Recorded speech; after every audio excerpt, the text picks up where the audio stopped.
এই মাটিতেই হয়েছিল যুদ্ধ পলাশির, গরম দেখে তাক লেগে যায় হাজার দুয়ারির।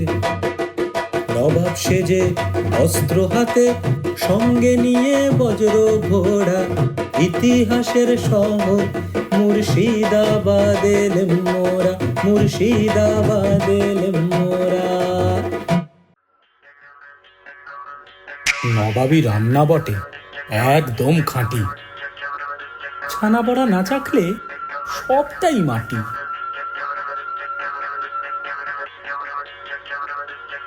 22 গজে তাদের হারানো কঠিন, নবাবী মেজাজে খেলে মুর্শিদাবাদ কিংস অ্যান্ড কুইন্স।